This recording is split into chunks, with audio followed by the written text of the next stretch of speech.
Bonjour, aujourd'hui du coup on va ouvrir le double pack Knife Shinobi 480N et Killshark 380F que j'ai prise principalement pour récupérer des pièces qui m'étaient utiles. Donc Killshark 480 HN et F, et du coup avoir une Shinobi Shadow pour le test.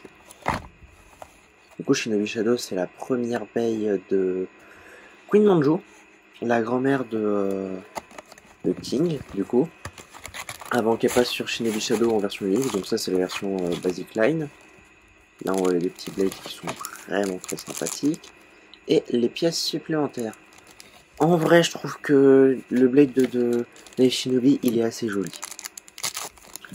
Donc là petit ratchet 480 vert un petit peu avec une petite pointe de bleu. Et bit flat tout vert ouais, que j'aime bien la couleur.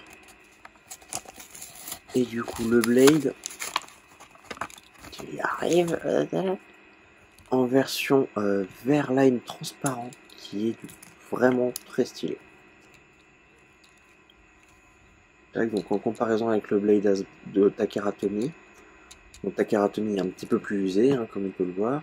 Là le petit QR code si vous voulez, mais sinon à part le QR code et le côté usine de Takara Tomy, c'est plus ou moins le même blade, hein, j'ai pas vu trop de différence.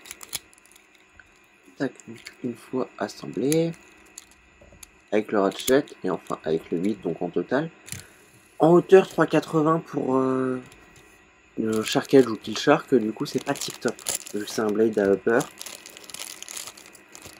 On passe du coup à Shinobi Shadow, donc avec le bit High Needle, non, avec d'abord le ratchet 4,80, puis le bit High Needle, donc qui est une variante de Needle, de Gear Needle. On voit que c'est pas exactement le même angle pour la pointe entre Needle en orange et High Needle en bleu.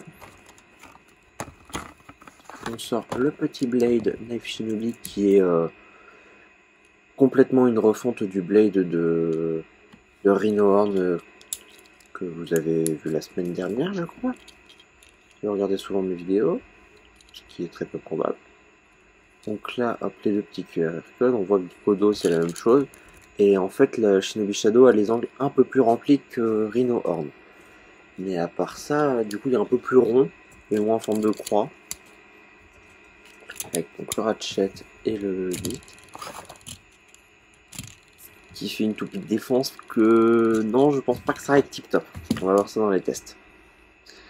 Donc, tac, Shinobi Shadow contre Killshark.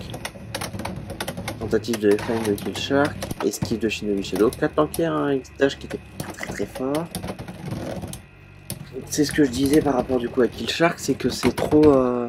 Qu'elle est pas assez haute pour expulser. Du coup, là, ça a fait une victoire par spin finish pour Shinobi Shadow. Enfin, elle est trop haute pour expulser, plutôt ça. Belle X-Dash bien tanké de la part de Shinobi Shadow.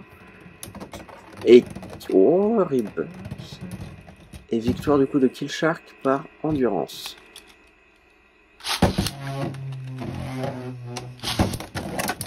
Là.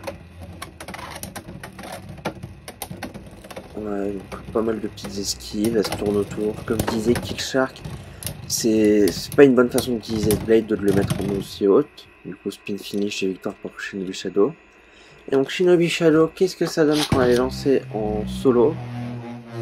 Petit mouvement un petit peu sur l'extérieur au départ. Pas beaucoup de mouvement par rapport à un beat taper. Puis ensuite ça se centre pas mal pour la défense, même si c'est là que tu risques plus de prendre un X-Dash dans la tronche, ce qui n'est pas le but recherché. Pas mal de... Ça tank pas mal, c'est pas une toupie très stable non plus, c'est un peu le même problème du coup qu'avec Rhino Horn, sauf que là, vu que le beat est un peu plus large, on garde un peu mieux l'équilibre, on part moins directement à frotter le bord du stadium. Là par contre, dans cette position, si elle se prend un X-Dash du coup sur le blade, il y aura moins de risque de burst que si ça touche le ratchet en position statique. Ce qui peut être une bonne technique pour essayer de tanker un maximum. Et du coup, voilà. On passe à Killshark.